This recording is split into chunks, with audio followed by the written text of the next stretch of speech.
ladies and gentlemen, without further ado, to talk about Gary Stewart and a few other things that I'm going to slip in on my own, please welcome Jimmy McDonough. Jimmy McDonough, ladies and gentlemen, here he comes. Yeah.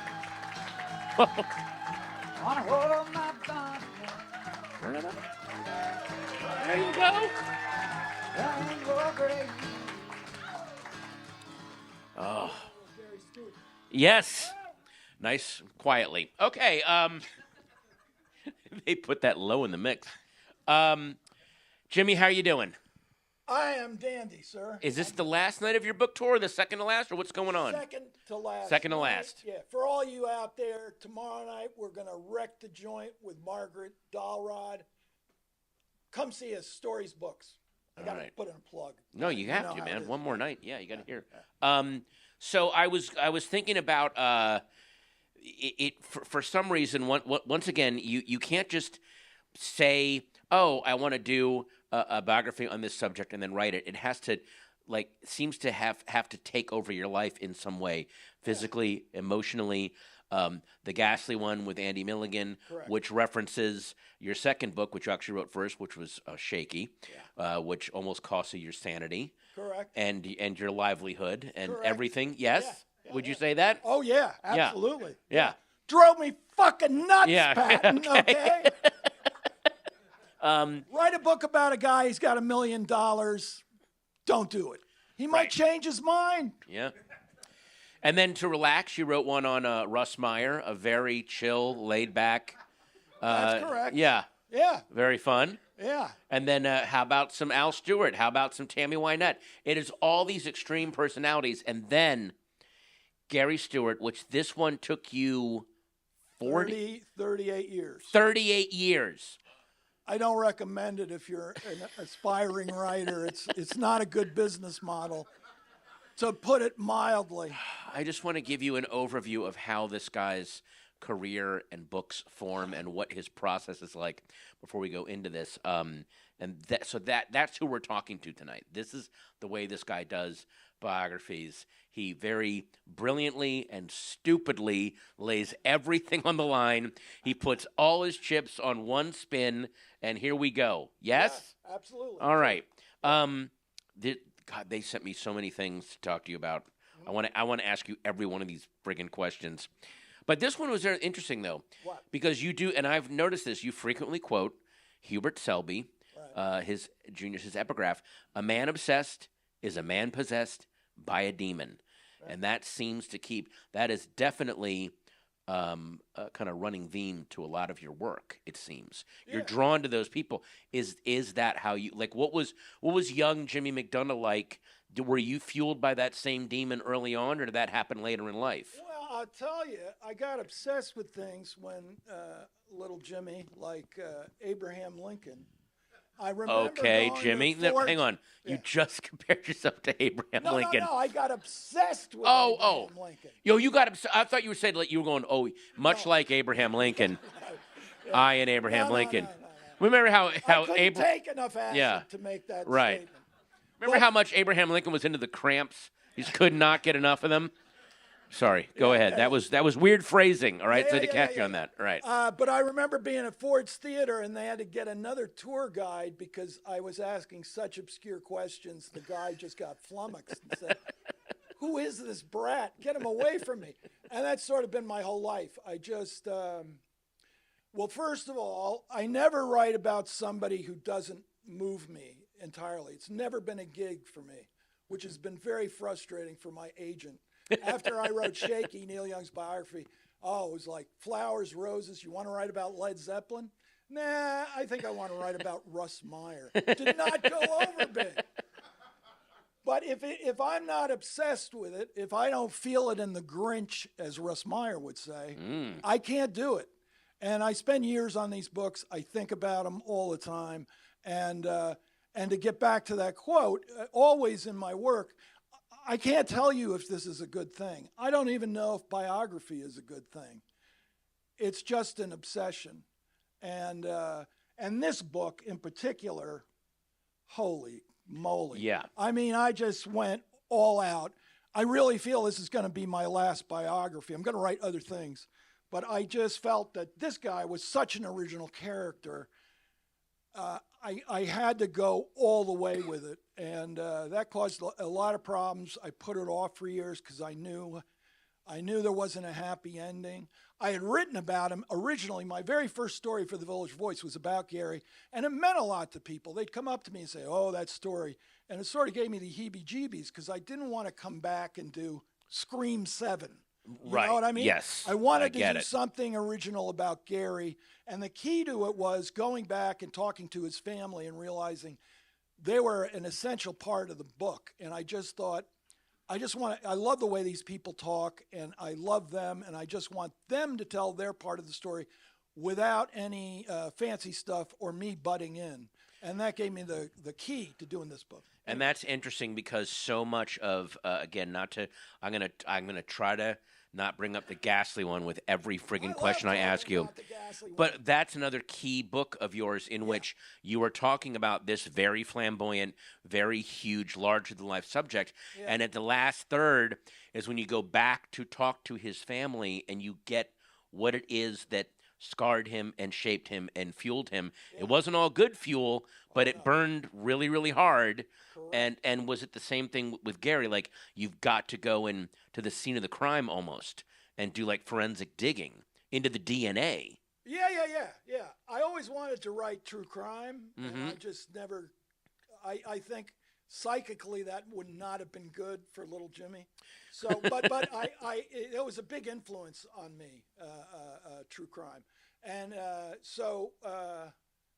yeah, one of my exes said, "Man, you'd make a great cop. You'd get everybody to confess." So, the result are these maniac books. Yeah, and there is that true crime element of let's get to, not that Gary or Russ or Al Green are serial killers, but they have been twisted into a form of obsession. They found a healthy version of it, sometimes not totally healthy. Correct. As you learned the very first time you met Gary Stewart. Tell everyone what happened. Okay. This is, by the way, this is his first meeting, and then after you hear what the story is, just know that this guy went, "Yeah, I think I'm going to do a book about this guy." Like, that was your decision. Go ahead. Yeah. Okay, so I'm writing for the Village Voice, and I'm thinking, I just want to profile people I admire, I deeply admire. And this guy, Gary Stewart, he made some of the greatest records of all time and vanished. So I thought, I want to find this guy. And I found him. After many, it always starts with phone calls. And I finally found the dude. Well, first I found a friend of his, and he said, "Yeah, I know where Gary is, but you ain't going to want to hang out with him. He's living in a trailer with the windows painted black, doing a lot of meth, and living like Count Chocula." And I said, "Oh, really?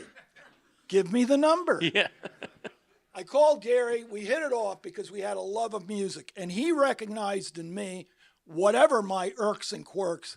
Believe me, there were many.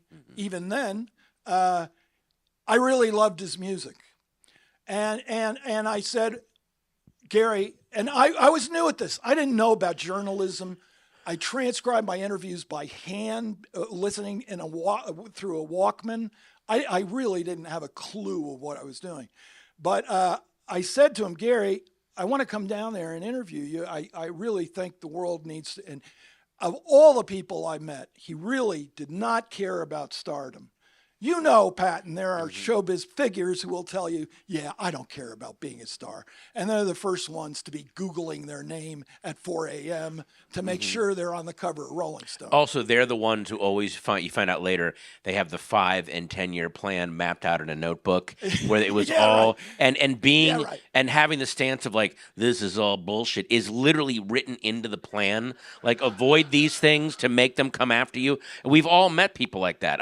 Some of the quirkiest, weirdest people you'll ever meet in show business, I'm sure you've seen this, have this laser-focused mind. Correct. Yeah. So, yes. But this guy was the real deal, truly didn't care. Didn't care. And in fact, he said to me, "Well, Jimmy, there's a record by Wild Bill Emerson. It's a 45. Of called Harlan County Highway. If you find that record, bud, I will give you your interview. Bye. And I'm sure he thought, don't have to hear from that pain in the ass again. Found the record in 5 days. And at the time, I had a terrible fear of flying, which was cured by my several projects later, doing this Neil Young book because he insisted all the interviews be on a plane. What? Yeah. But so I go down there on a Greyhound, and there's Gary and his wife, Mary Lou, who is a huge part of this book. Their love affair is, you just have to read it, folks. Mm-hmm. And there they are standing, shaking. It was like the sun was hurting them. They looked like extras from Night of the Living Dead. Like they had not seen light in many a month. Well, that's what happens when you're Count Chocula. Count Chocula does not like the sunlight. Yeah, exactly. Yeah, they were doing the Count Chocula boogie to the T. And off we went to his trailer. The opening of the book is him throwing a knife at my head. That's what I was going to ask. And he threw a knife at your head. Yeah, right. And I just thought, wow, are all celebrities this exciting? Let's go. And unfortunately, he was doing a lot of drugs, and he would spend a long time in his bedroom, sort of like Howard Hughes, on a budget of about $7.59. Wow. And I would wait days, and literally I was like, do all celebrities do this? I mean, this is fascinating.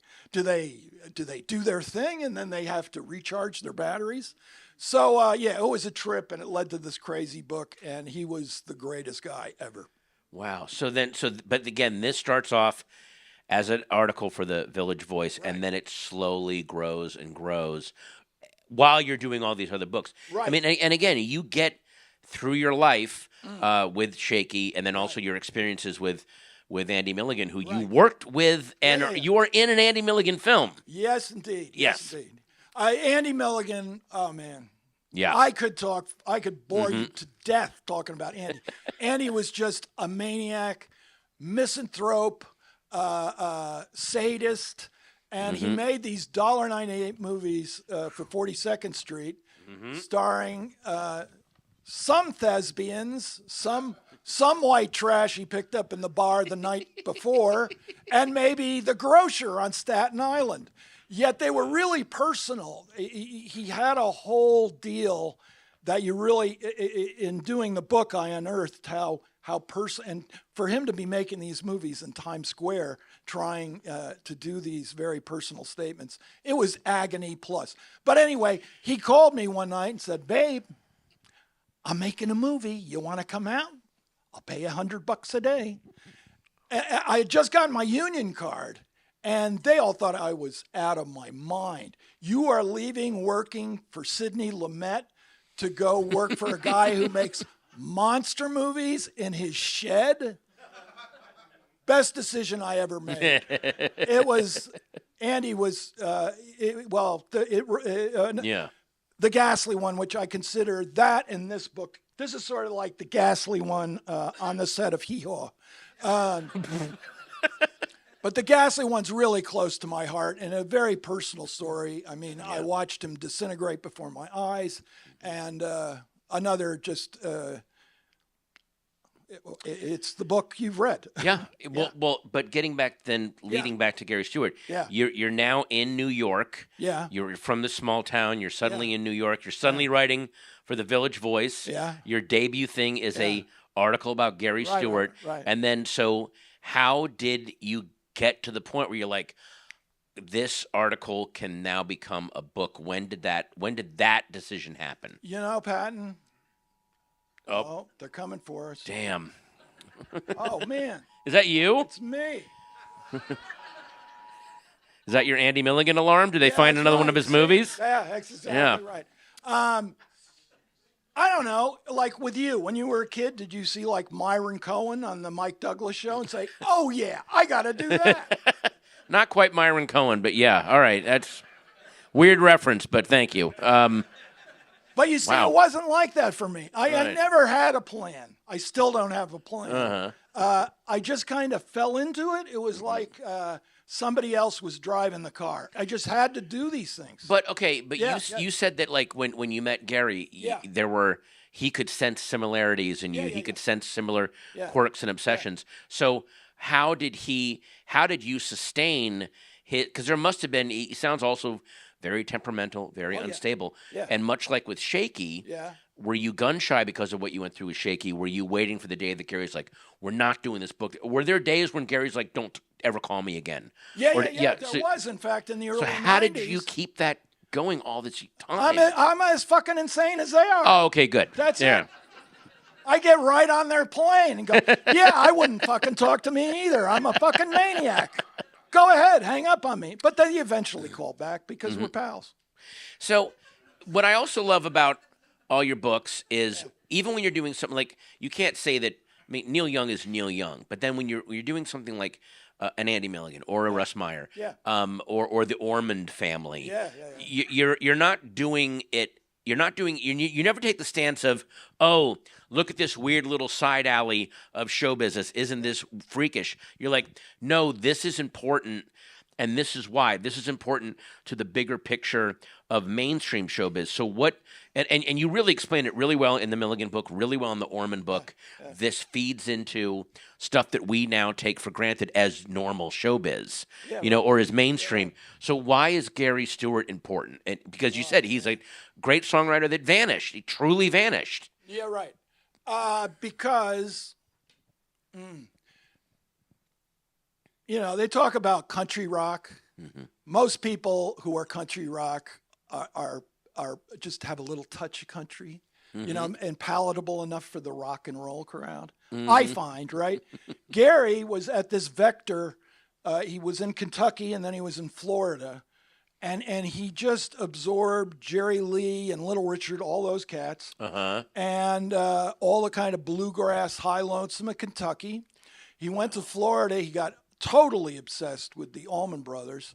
And he was just this point, a human crossroads where I just never, and I'm obsessed with music. My friends will tell you. I mean, what was the first album that got its claws into you?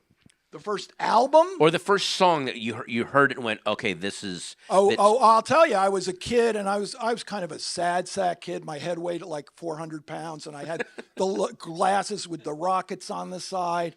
People would spit on my head on the bus. And so I tended to like the sad songs. There was a song by Leon Russell called My Cricket. I'll get emotional talking about this record. I was in my parents' room, the rec room, which was thick with cigarette smoke. I mean, it was like you needed a foghorn to see the damn TV. And we watched together. They were more of a Sandler and Young crowd, if you remember the reference. Probably not. But this PBS show came on, and it was Leon Russell, and he had, flowery elephant bells and a whole entourage. It was sort of like the Manson family without the murder. And I was so like... boring. No, I'm kidding. Sorry. Yeah, right. Yeah, right. And so I was transfixed, and I played this record, My Cricket. It's Leon and a cricket and a piano, and it'll tear your guts out. And I remember playing this song like 500 times in a row, and it made me feel better. And the same with Gary Stewart. There's such abandon in his performance. There's no filter. The dude just he dives into a song like he's jumping out of a plane without a parachute. He gives it his all, and I'd always feel better after. It was like Dr. Stewart had treated me, and I felt that was valuable. Same with Andy Milligan. I felt this was art that the world had shunned and needed to know about. And believe it or not, I'm an enthusiastic fellow, and I want to tell the world about these people. That's what motivates me 100%. But what's interesting about Gary Stewart, though, this is not an outsider artist like Hazel Adkins or Wesley Willis. His songs, he wrote massive hit songs that were massively mainstream hits and vanished anyway. Yeah, he turned his back on it all. And why do you think that happened? Well, but hang on, let me ask yeah. it this way: did he have ambitions to have big mainstream success, and then got a taste of it and didn't like it, or he never had those ambitions? Well, Gary was funny. He'd do anything for the first time and give it his all and get bored. He'd get bored quick. And RCA was just the worst company to have. I mean, they were, just look at their album covers from the 60s. I don't have to say anymore. And they didn't know how to market this guy. They just wanted more. He hit with a drinking song, a drinking thing, a wild abandoned song about addiction. And they just wanted, Nashville, great place, great music, but they just wanted the same cookie cutter thing. Do the thing that made us money, do it again. You got it. Got it. And Gary was not happy with that notion at all. Plus, he was massively self-destructive. As people will say, well, somebody says in the book, forget Keith Richards. Gary was like way beyond Keith Richards. And, and they never marketed him. He was a true outlaw. It wasn't a phony thing. His whole family were outlaws. And all he cared about was making music. I talk about in the book how he just would leave songs by the highway, yet he knew people would find them. He'd say little things to me. And whenever I was with him, there would be a moment, Patton, he'd look at my tape recorder and kind of scrutinize it. And it was like Casey at the bat. It was like, I'm leaving one for posterity. Jimmy ain't gonna forget. And he'd be like, this close to me. Wow. And singing, and if I mentioned a song, say "In the Pines," a great old ballad done by Leadbelly, many others. Oh yeah. He'd go right into it, in my face, and it was almost like paralyzing, and there was pride in it. He'd sort of be like, yeah, take that, pal, top that. So it was a thrill a minute with Gary. Yeah, there was. We were talking backstage about there's a podcast I'm listening to about the history of rock and roll and the early rockabilly, early country music people. I will put them up against any punk, metal, hip hop artist for in terms of insanity and just absolute living beyond the border of reality, basically. Yeah, and he was one of those guys. It totally sounds like it. Yeah. But now you said, because you brought up something interesting, we were talking earlier about you were in Nashville and got to see some of his surviving outlaw, insane criminal family who are still alive. And I've always wanted to ask this, like, a lot of times when I'll do a joke on a special and then a week later I'm touring before the special comes out and I think of a better way to do that joke, but I've already recorded it. Yeah. Does it kill you? It kills you. It drives me nuts. Right? Yeah. So you've written this book. It is out. And then you meet more family members. And did you see other dimensions and windows where you're like, why didn't I get this for the... Yeah. Wow. And it's torture. And actually, when this crazy director, Nicholas Winding Refn, put out the Ghastly one again, I reworked the book, and it was hard to do because a lot of people love that book, and that means a lot to me, and you don't want to screw it up. But yet there's all this new stuff. But the reissue is amazing, and I have it, the big coffee table version with all the goodies. Oh, it's fantastic. Anyway, but I know what you mean, like, but they fell in love with this. Yeah. You don't want to be George Lucas going, I want to go and add like 80 other aliens. You're like, no, this is what we like. Don't tinker with this. A disco soundtrack, I think, would really improve this. No. But I am so obsessive, and I just love human stories. Yeah. If somebody would pay me to do a 9-volume biography set on my postal carrier, I'd probably go for it. I'm like the Robert Caro of crazy biographies, you know? Yeah. Well, that's okay. You just said if someone would do a documentary. Some of your books have come close to being movies. Some as adapted treatments. Others, maybe the Russ Meyer book was going to be a movie. Yeah, David O. Russell option. Fun guy to work with. Fun guy to work with. Well, I could tell your you next stories. book. That is your next book. Do a book on him. No, don't curse me with All that. right, sorry. I Okay. want right. peace and happiness. Okay. Love and happiness. All right. But yeah, he optioned 2 of them. Biggest mistake I ever made. I got on the phone and he had like 42 handlers, and it became apparent he'd never even opened the goddamn book. Wow. And I gave up. I just started reading the book, and he was like, "Oh, that's amazing, Jimmy. Lars, write that down." It's like, it's in the fucking book you bought. Hollywood. Wait, this guy's a filmmaker too? Yeah. Whoa. Yeah. But has anyone like, because some of these, especially this, would be an amazing short documentary series, like a 4-episode. Yeah. Almost like a. Oh, come on, 22 episodes. All right. Come on, Patton. You know me well. Ken Burns on moonshine, baby. Yeah. That's right. Yeah. Has anyone? Because I used to go to the You Managed reference website for a while. I used to visit there all the time, and you would have your writings up on there and everything. Yeah. Are there any plans to do all of your collected Village Voice writings together in a volume? I would love to. Publishers see me and run because my books are not, they're not, what do you say? They're not John Gresham, I guess you would say. But yeah, before I kick the bucket, I would like to have a collection of all my articles. And there's a few stories that got away, like hanging out with Jerry Lee Lewis, hanging around briefly Brian Ferry, and a couple of obscure people no one's heard of, a great songwriter by the name of Wayne Kemp. I'd like to see all those in one volume. Yeah.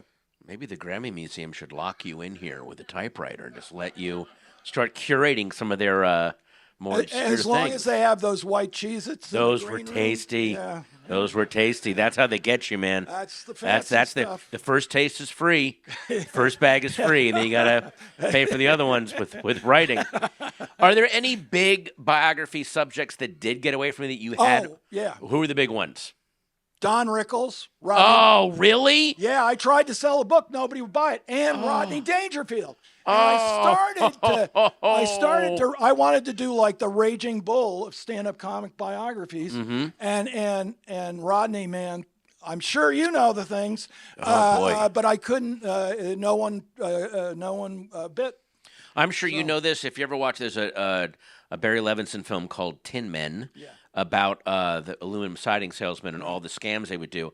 And that's partially based on Rodney. He was one of those tin men, and he was running those scams, and he got in trouble for that. So, and apparently he got like no respect. I don't know if you know that. He really got no. Yeah, I've heard. I mean, you would have uncovered it in the book, I'm sure, but I heard he got like no respect. No. Like he would buy like rat poison, and they would go like, "Do you want to eat it here, or I can wrap it for you?" It was like no respect at all. Apparently, it was like the story of his life, like no respect. Yeah. So Rodney and Don. Oh God, that would have been fucking amazing. Yeah. What else? Yeah. I always wanted to write about this rockabilly singer Charlie Feathers. I don't know. Yeah. Who's Charlie Feathers? I don't know Charlie Feathers. He was just a fellow insane. Yeah, well, yeah. He just, you talk about rockabilly, nobody did it better. He was a stone genius, and he deserves mucho acclaim. Wow. There's probably 10 more I can think of. But, a soul singer no one's heard about called Kip Anderson, deep soul. I love Southern deep soul. I contacted the guy and was ready to go, and he kicked the bucket 3 months later. So you can't win them all. You know? Now, when King of the Honky-Tonks, like what does that mean? Your definition of this guy being the and was he the King of the Honky-Tonks in your opinion? Oh yeah. Or is there a whole court of are there kings and earls and dukes and barons and yeah. There's all that. Yeah. But like a honky-tonk is maybe you saw Urban Cowboy, and there's these fancy places with bulls and gold spittoons. Gary hated playing those places. Way too fancy for Gary. Wow. He wanted the shacks that were barely upright and a stage that was low. He could reach out and touch the people. And these were songs about fighting, drinking, cheating. It was a whole world. And he he played like big gigs, like stadium, a few of them, and he hated it. He felt he felt like the people stared at him like he was an animal in a cage, was the quote. Wow. And he wanted the audience up close so he could just reach out and grab them. And Gary would have. I mean, he was otherworldly. The single greatest live performer I've ever seen ever. How many of his shows did you get to see? Oh, I saw, I don't know, over the years, probably 10, 12, but it was the first one. A friend of mine, Dale Lawrence, who was in a band called the Vulgar Boatmen, we were in Hoboken, and he was sort of the professor of music for me. I was just this young thug who didn't know much of anything, but he sensed in me that I really wanted to know the deep stuff, and he said, "Oh, you might like this," and he played me a Gary Stewart record. I had to get drunk last night, and it was one of those things where maybe you've had this. You see art, or you hear a comedian or a musician, and you don't quite get it, but you go, "Oh, I don't know why, but I want a fistful more of that." Something's there. Yeah, right. And so I just zeroed in on this guy. The intensity. Selby would always say, I could never live with the intensity of my feelings. That was me. Gary expressed those feelings with abandon. It meant a lot to me. So a year later, I go to the Lone Star Cafe with my friend Dale, and there's Gary, and I expected like a guy to come out in a leisure suit and sing a few country hits. It was like, his band was like Crazy Horse. It was total rock and roll, and just in-your-face, tough stuff, so different from what I'd heard on the records. And it was right then I decided I am going to track this guy down and talk to him. Wow. And where was this honky-tonk? This first performance was in? New York City. In New York? Yeah, and it wasn't real. It was kind of a New York honky-tonk, you know like a punk club. Kind of an AI honky-tonk. Oh, okay. But he burned the joint down. Wow. And the thing was, because it was in New York, people weren't paying attention at all, and he did not care. He just did not care. He was gonna tear the joint down, even though they were not paying attention.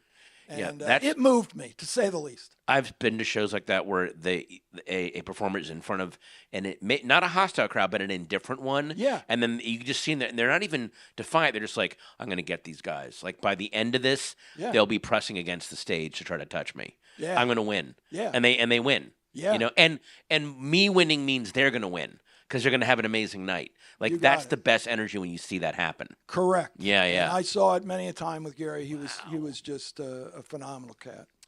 Well, but listen, they gave me this sheet of speed. I have to ask you these questions. Yeah. We're going to do Q&A in just a second, but we're going to go through this speed. And I don't want any explanation as to why you're choosing these. Okay. We're just going to go down this list. Okay. And you're going to pick one. I don't want explanations. Wow. So this is like, think of this. This will be like a word association. It's like, it's almost like a profile of Jimmy. I'm scared. Through these questions. Okay. Yeah. I don't want any explanation. Okay. Pick one. Okay. Are you ready? Yeah, I'm ready. Nipsey Russell or Red Fox? Red Fox. Zsa Zsa Gabor or Tina Louise? Oh, that's tough. Tina Louise. Okay. Alan Hale or William Demarest? Oh, come on, man. I'm going to go with Alan Hale. Oh, okay. No, I take it back. Yeah. Demarest. Demarest. He's more I was my waiting. guy. Demarest. Yeah, All right. I'm halfway there. All right. Well, I'm very close there. Jimmy. Yep. Farrah Fawcett Majors or Catherine Bach? Catherine Bach. Good man. Nancy Culp or Alice B. Ghostly? What? You are killing me. Nancy Culp. Yeah, I knew that would break you. All right. Diane Carroll or Barbara Eden? Oh, man, that's unfair. I know. Why do you think I'm asking this? Barbara Eden. Okay. Mason Reese or Pat Paulson? Oh man, I will go with Mason Reese. I'm for the underdog. Okay. Raymond Burr or Jim Gardner? Raymond Burr. Yeah. Raymond Burr. There you go. Good man. Well done. Joe Franklin or Skip E. Lowe? Oh, killing me. Skippy Lowe, for those of you who know, Mm-hmm. Yeah. Oh, this will bring Myron Cohen or Toady Fields. I'd have to go with Toady. I'm sorry. Toady. Sorry, Myron. She did it all on one leg. All right. Rich Little or Frank Gorshin? Oh, Frank Gorshin. Yeah, Frank Gorshin. The stories stories alone. Yeah. Gary Mule Dealer or Gallagher? That is so. That is cruel. That is cruel. I'm going to go with Mule Deer. Yeah, there you go. All right. Okay, Gary Mule Deal or Gallagher 2? Do you know the whole story about Gallagher? I don't. Please educate me. Okay, well, there's a documentary coming out of, this is such a Jimmy McDonough biography moment. Yeah. Gallagher Yeah. franchised his act to his lookalike brother so that he could make money for doing more gigs because he couldn't get to all these gigs. Right. And so but he was like, you can only work in rooms like a certain size. Right. Can't go bigger. And then this brother went rogue and started booking way bigger rooms because people just didn't give a shit because all they're doing is smashing. So then he had to sue his brother to get the Gallagher name back. And the whole family took the brother's side. And he took it is Shakespearean. You didn't hear about all this? No, I live in the woods. Jimmy. Yeah, I know. Oh man. God, that's all tasty. Right. Liberace or Monty Rock III? Oh man, that's the hardest one yet. I will go with Monty Rock. I have a soft spot in my heart for him. This one is tough for me. Okay. Because I'm a big noir guy. Yeah. Dan Durea or Charles McGraw? I'll go with Dan. Oh. Both great, but I'll go with Dan. I'm McGraw. He's You're gonna wrong. play me. You're so fucking wrong. He's going to play me in the Ovation movie. There you go. Okay. Leonard Cohen or Richard Thompson? Richard Thompson. Yeah, more tortured. Lena Zavaroni or Terry... Oh, this is 3. Okay. Lena Zavaroni or Terry Jacks or Carl Douglas? I got to go with Lena Zavaroni. There you go, man. If you know he's making eyes at me, you would take my side. Waylon or Madam? Oh God, man, I love these questions so much. I'll go with Waylon. Right. I'd want to know his story. You know what I mean? Yeah. Was there a Waylon too? Oh. Yeah. Was there a Waylon too? Neil Adams or Jim Steranko? Oh, that's a rough one. I would think of it in terms of which one would you do the biography on? I would go with Neil Adams. Okay. I think Steranko's the bigger nut, though. Yeah, that's for true. biography terms. No, you're right. Yeah. Okay, I equal revised that. Equal genius, right. but he's the bigger nut. Yeah, all right. Right. Rory Hayes or Kim Deitch? Deutsch. Kim Deitch. Deitch. Sorry, right? I'm so Is sorry. Deitch. A great underground cartoonist. But Rory Hayes. No, Rory Hayes. Rory Hayes. Right. He drew murderous teddy bears. Oh. And led a very demented existence. I'm sorry, Rory, but he had a very special talent. Okay. Yeah. I'm explaining again. Tell me to shut up. Yeah, no. That's okay. That one I needed some explanation because I didn't know who either one of them was. I'm sorry. Okay. This one's going to be rough. You ready? This one you're allowed an explanation on. Okay. Jack Kirby at Marvel or Jack Kirby at DC? Well, I would say DC because there's something so the writing ain't great in my opinion, but there's something so he took everything he did further in a very kind of crackpot way, I think. And I just get a big kick out of it all. So, yeah. Got it. And finally, Nixon or Trump? Nixon in a heartbeat. Yeah, exactly. Nixon in a heartbeat. Yeah. That was your little scoop of sherbet at the end of that to clear your palate. That's right. Okay, we're going to open this up to questions. If there are any, I love the lighting design. Gorgeous. Wow. Did Stanley Kubrick design this? Okay. Anybody? Come on. There's somebody. Shot. That guy right back there. Tell anything about your time with Jerry Lee Lewis? I mean, is there any moment you could share? Yeah, I can. Ooh. Okay. I had conned my way into his hotel room by saying I was an LA Times reporter, which I wasn't. And we're going into, this is going to sound funny. We were going into his bedroom and Smart move, Jimmy. Yeah, and the bedspread's there, and he's watching a Gene Autry movie, black and white, and he catches me noticing there's ground up Ritz crackers in the cover on the bed, and he looks at me and he goes, "Have something to eat, killer." Wow. Yeah. All right. Well, we can only dream, and let's quickly zoom away from that scene. More questions? Yes, sir. Yeah, right there. Gary's vibrato. Hey, Jimmy. Yeah. Was that something he developed, or was that just his natural way? Just his natural way. There was no trick to it. He couldn't control it. And a lot of musicians compared him to George Jones in that every take that Gary sang was different. And he wasn't doing it to be belligerent. It was just the way it came out of the dude. Wow. All right. Oh. Yeah. When will your Jack Nietzsche book be out? And can you tell a Jack Nietzsche story? Yeah, I can. You were working on a Jack Nietzsche book? Yeah, that's next. I'm going to do Jack Nietzsche was a pal of mine. He put his whole life on tape for me. I have like 100 hours of tape. And I promised him I'd get this book done. And, the clock is ticking on old Jimmy. So I'm hoping there's some obstacles in the way on this one, but I'm hoping. But when I got into this big beef with Neil Young, you might have heard about it. He tried to stop the book Shaky from coming out after I'd spent 8 years working on the thing. And not too many years ago, somebody asked about it on his website, and he said, "Jimmy's a great writer, and I'm glad that came out." I was like, wow, I could have lived with that 20 years ago, pal, but no bitterness here. Okay, so Jack knows I'm going through all this stuff with Neil. And he had terrible pneumonia.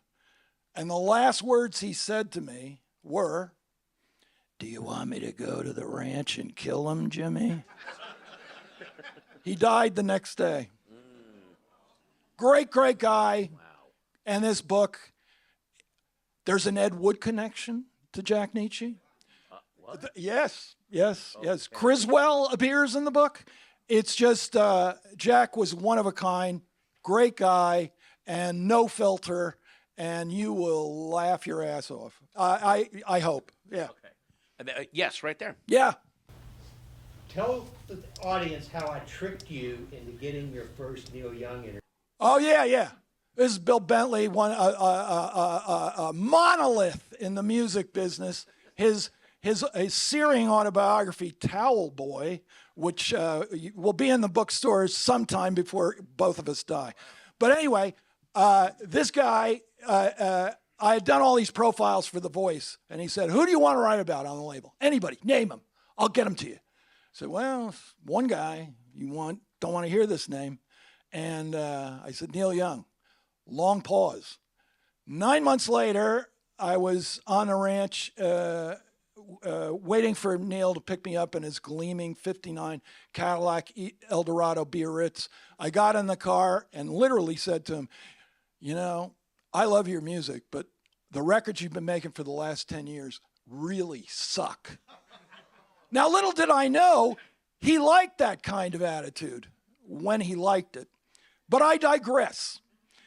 I signed a contract which people said would be impossible because his manager and his lawyer hated each other guts. You'll never get them in the same room. I managed to make that happen. I managed to get a deal going. And Neil just wouldn't talk to me. He wouldn't, anyway, I'm on my way to Austin, I believe it was, the Four Seasons Hotel, right? And taking the bus because I'm scared of flying. That's another story. But I call home and talk to my dame Natalia, and she says, "You're not going to believe this. Neil Young called. He left a message, and he said, 'I'm ready to talk, Jimmy.'" And that's it. That's all he said. So now I'm like Jake LaMotta. I'm like, finally, Neil's going to talk to me. I get to Austin. And nothing's happening. They're not calling me back. I can't afford to open the minibar. And I'm having screaming matches with his manager, Elliot, saying, why the fuck do you have me in this hotel if he's not going to talk to me? And I can hear Neil snickering in the background. Anyway, that night on a plane to somewhere else in Texas, it was me, Booker T and the MGs, Elliot, unfortunately, Neil and myself. And I remember, and I was so scared because this fear of flying had me so bad. I said, Neil, if I start crying or screaming, knock me out. Anyway, that started the whole process of interviewing the book, right? And I get home and I tell Bentley, and he goes, Neil never called you. That was me doing an impression of Neil. So I tell this to David Briggs, his producer, a total maniac. He threw Manson off his property. That was David Briggs. The guy was unbelievable. And I said, David, you know, I feel like I bullshitted my way into talking to Neil. Shouldn't I tell him the truth? Briggs said, no, better he thinks you faked your way in, pal. You got in, it's happening. Never tell him the truth. So, Neil, I lied. Sorry. All right, listen, before we go, I got to remind you, this is an amazing read. Set aside an afternoon and have Spotify or app something ready, because as I read the galley, and you will keep stopping to go listen to songs as they come up. It is such an amazing journey. Get this book, another fantastic Jimmy McDonough biography. So thanks for letting me do this. Thanks for letting me be the moderator of this, okay? And there's an audio book. Yes. I've always wanted to do an audio book. Oh, there's an audio. Yeah. Oh, nice. And it's the way it's the Myron Cohen of audiobooks. It's the Whalen and Madam of audiobooks. Nice. After years, they finally unleashed me on an audiobook. That, to me, is the best way to experience this book. That's all it. right. There's a little more show coming, so stick around. Again, Jimmy McDonough, ladies and gentlemen, enjoy.